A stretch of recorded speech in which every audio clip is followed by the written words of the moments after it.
Hey there, friends. This is Melissa Miller, and I am going to share with you today some tips and tricks and things I've learned for gardening with essential oils. I love this because it's such a unique topic, and we don't really think about all of the things that we can use our essential oils for, but there are so many things. So, this is a really cool outside the box idea that I have had some fun playing with. So to start off, we have this quote. It says, "The glory of gardening, hands in the dirt, head in the sun, heart with nature. To nurture a garden is to feed not just on the body, but the soul."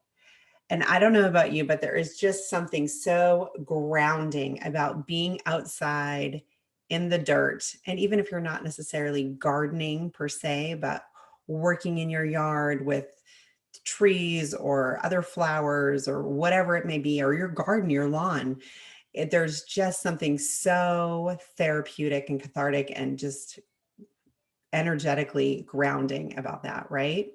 I love it. I crave it. And I find myself just, I will do whatever I need to do on a nice day so that I can be outside by 3 o'clock or 4 o'clock or whatever time it is that I'm able to get outside and just play in the yard and in the garden. So anyway, so I hope that whatever your living situation is, that you're able to find, even if it's a potted garden, a potted plant, whatever it is, that you can find some way to have a little bit of nature in your world and in your space. Okay, so first let's get started with vinegar. White vinegar is a magical thing. It is so fun. I love it because I use it for cleaning all the time. I use it mixed in all my cleaners, or a lot of my cleaners anyway, because it's such a good natural like cleaner. I use it in my laundry all the time as a natural fabric softener just to help keep my washing machine clean. But it also is really good for killing plants that we don't want to grow. So it is great for putting like on those cracks in the driveway where you don't want anything to grow, or like I have some pretty holly bushes that are growing, and then I have some wood chips around there, and I don't want to keep weeding out all of the other things that keep popping up into my wood chips. So I pour some vinegar in around there too. Not a ton, right? Because I don't want to saturate and kill my holly bush, but I'm pouring a little bit where I don't want all of the weeds to grow. Anyway, it's great because then it's natural, it's safe. I don't have to worry about spraying Roundup where somebody's going to walk or be later, because sometimes my chickens get in there, or my kids or me getting leaves out and stuff. So anyway, it's just such a safe, natural way so to kill whatever it is that's growing in places where you don't want it to grow. And this also works to kill slugs. If you have slugs and you don't want them around, if they're eating all of your yummy things or whatever it is, you can spray one part of water, one part, so equal parts of each water and vinegar. Anyway, such a great pantry item that we have, right? That is around, that will work wonders for helping you maintain weeds. All right, so next we have customized pest control. So this is one recipe. We have a few, and we'll talk about oils, which different oils to try here in just a few minutes. But this is taking 8 ounces of water. So for this size spray bottle that they're showing, that's probably more like a 24-ounce spray bottle. So, obviously look at the ounces on your spray bottle and use your math skills. But it's so 8 ounces of water with half a teaspoon of natural soap. So like a Castile soap is what I use, Dr. Bronner's, but you could also use like Dawn dish soap or something. And then 12 drops of whatever essential oil that you're needing to keep whatever specific bugs away that you might be struggling with in your area. And then since it is obviously the soap, and the soap and the water will probably stay very well mixed, but I still give them a shake because the natural soap does separate over time. And then obviously with the oils, you're going to want to shake it and mix it up too. And you could mix this up into the great big spray bottles, the ones that you pump and then spray with the trigger. I forget what those are called specifically, but that would also work really well for mixing up your own safe, organic, natural, customized pest control. Okay, so which oil do you use? So if you're struggling with, right here it shows you peppermint for ants, peppermint for beetles, or thyme. If you've got mosquitoes, moths, slugs, use cedarwood. whatever it is, it tells you there's specific oils that you can use for whatever that little bug is that's driving you nuts in your garden. You can also just do a Google search and it will tell you, just Google in, what essential oil is good for repelling whatever it is, beetles, or well, beetles are on the list, but whatever else it is. And usually a list will come up there for you. But as you can see, peppermint is really good for most of them, as well as thyme or rosemary, which are very similar oils. Geranium is on there a couple times, as is cedarwood. So that kind of gives you a hint of some of the oils that are best for using in your garden for repelling bugs.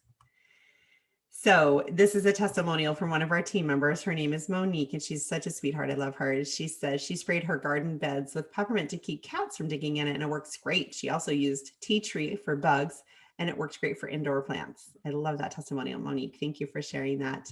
And yes, I have used Maluka too in my indoor plants to get rid of bugs. I just drop it right in the soil along with some cedarwood. Usually do both.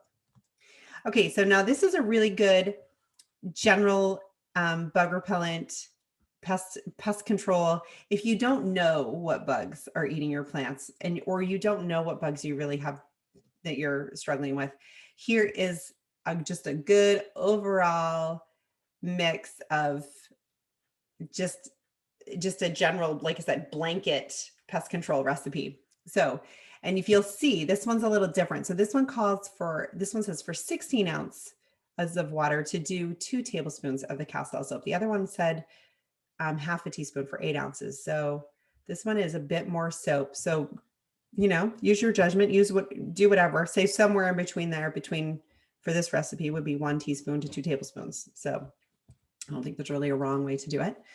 Well, I guess there would be if you did too much, but somewhere in that range should be great. And then it's peppermint, lavender, cedarwood, and lemongrass. And then just a reminder, right, when you're spraying your plants, not to do it during the day, right? Because you don't want to burn your plants' leaves. So if you can spray them early in the morning or after the sun has set, that will be the best time to treat your plants in a natural way to keep the bugs away. All right, so sometimes we want to attract pollinators, butterflies, bees, wasps, whatever, or not wasps, bees, bees and butterflies. So what can we what can we do if we want those little bugs to come into our garden? So, or flowers, or whatever it is that we're wanting them to be. Wild orange and lavender are both amazing for helping attract those pollinators. So this recipe says to add 5 to 6 drops of wild orange to a spray bottle and fill with 1 cup of water. So this is for 8 ounces. And then spray on the flowers and buds to attract bees for pollination. And it also works for butterflies. You can also do lavender. That's another option if you prefer that oil or you have that one around. So kind of a fun little hack, right? Love it.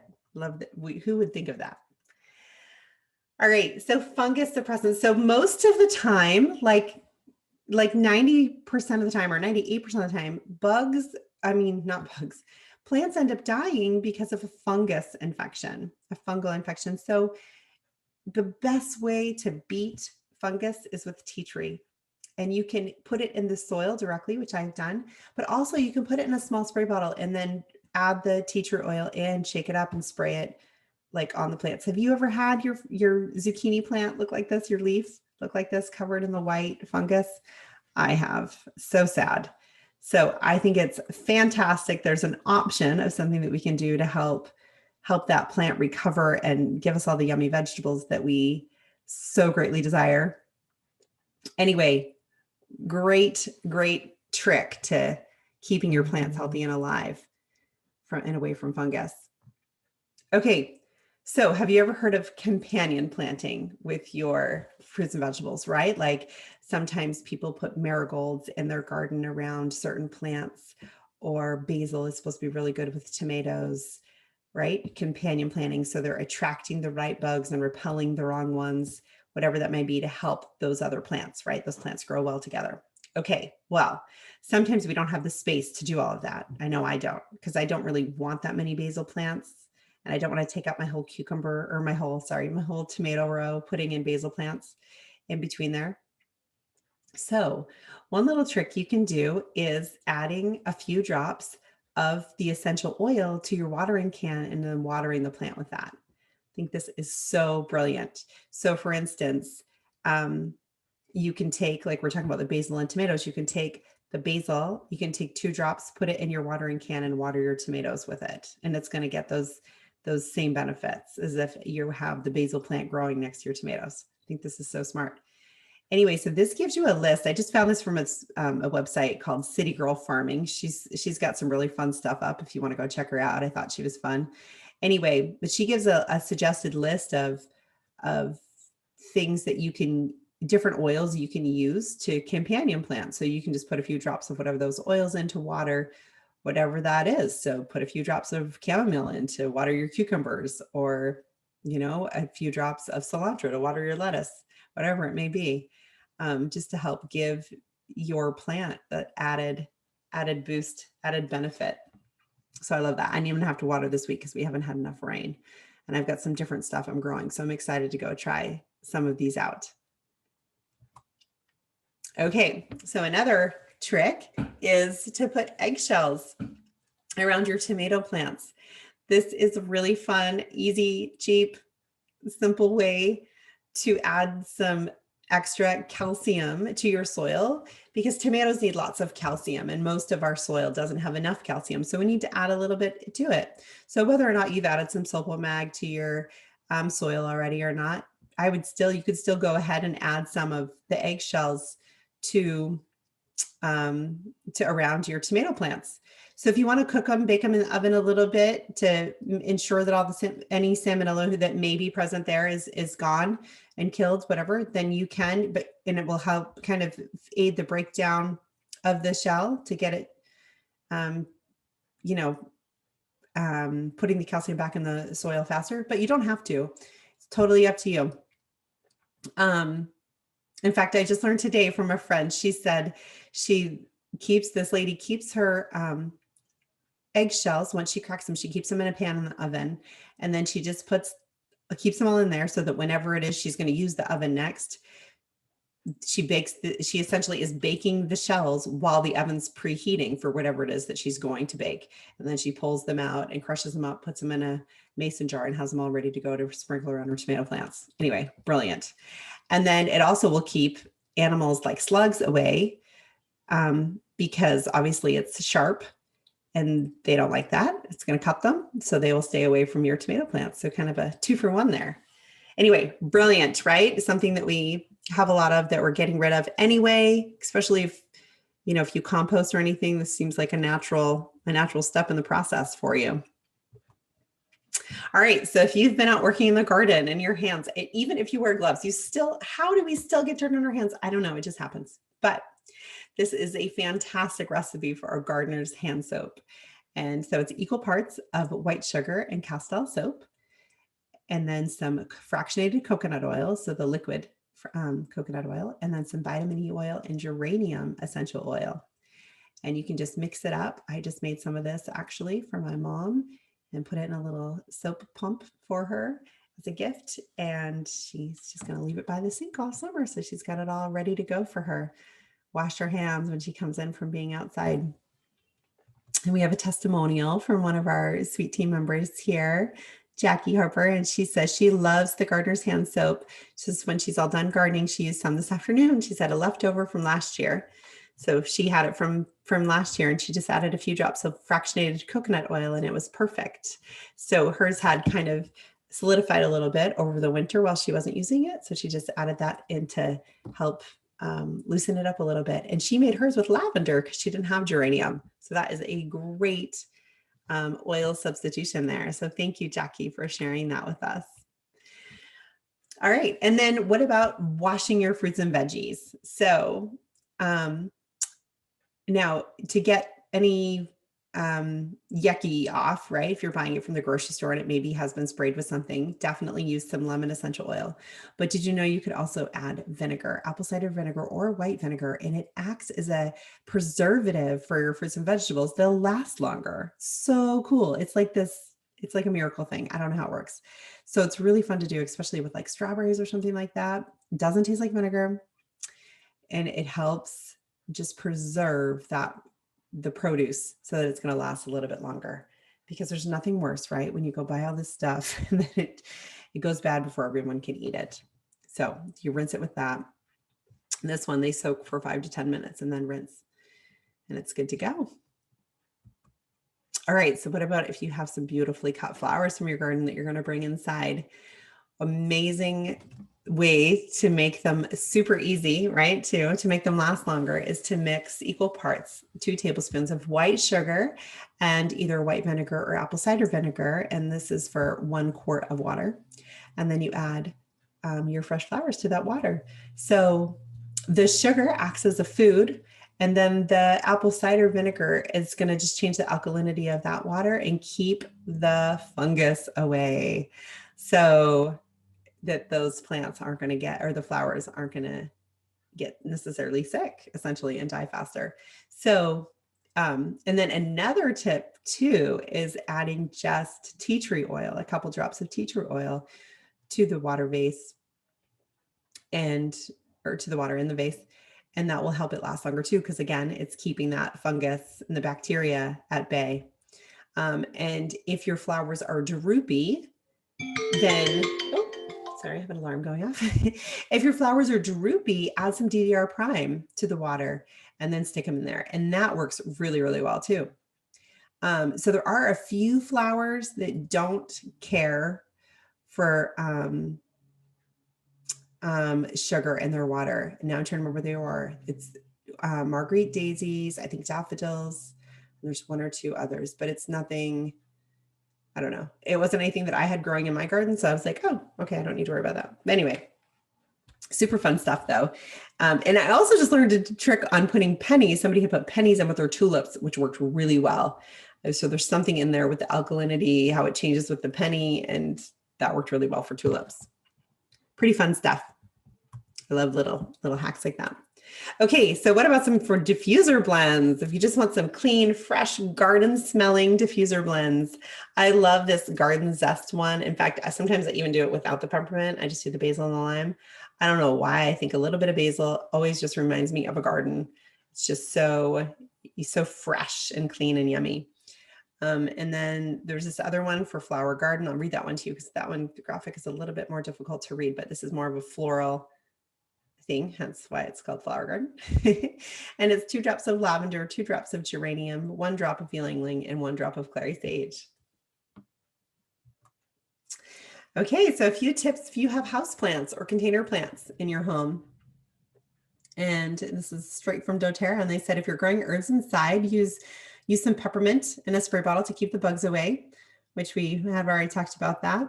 And it says the additional benefit to that is that if you're growing herbs in your home anyway, that most pets don't like it. They, like cats and dogs, don't like the smell of the herbs, so they'll leave them alone so they won't be digging in the dirt if you have that problem with either of your animals, if you may have those. Another one is to spray your plants with rosemary to keep the animals out. So, and if you have a balcony plant, to use cedar wood to keep those pests away. Just put it right in the soil and mix it up. You can do it with a toothpick or a skewer, whatever it is, it depends on how much dirt you have growing there. And then they talk again about the companion planting with your vegetables and finding what oil you can use instead of the actual plant if you don't have space. And they talk about what I just talked about before with the tomatoes and the basil. So yes, and I have done all these. We did some container gardening last year, and I did the cedar wood in there. It worked great. Yeah, just good stuff.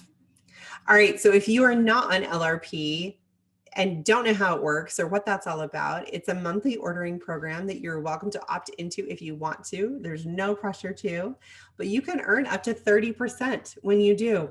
And it's great because, I mean, I wish all of my credit cards gave me 30% back and free gift cards or whatever it may be, cash. So doTERRA will reward you and thank you for being a loyal customer and give you up to 30% back after 13 months of ordering back, that you can use those points that you accrue. It's points equals like basically $1 that you can cash in for free product. And I love it. I use it. This is basically how I get free laundry detergent and On Guard concentrate cleaner and my facial products, whatever it is that I want, I get free, which I think is such an awesome perk. We're so lucky. And if you have any questions, you can definitely PM me too about that. Anyway, and then as far as doTERRA goes, just know that it's also a business. There's 3 types of people in doTERRA. There's those who just love their products, want to use them, and we love loyal customers. There's those who are thinking about everybody else while they're listening to a class or learning information. And those people usually end up sharing the product and getting their products paid for because they just love to share it. It's just a natural thing for them. And then there are those who want to teach, who just want to teach others about how to use it. And those people can end up replacing their income. So if you are 2 or 3, definitely reach out and let me know, and we can connect and start with a easy, fun class and some of your friends and family. And yeah, so thank you so much for joining me today. And I hope that you learned some tips on gardening and that you have a wonderful summer with your garden. And definitely, if you try anything, like, comment and let us know. Or if you learn any other new hacks, comment and let us know. I love to learn new tricks. So fun. And I love to hear about other people's experiences. So definitely please share with us. All right.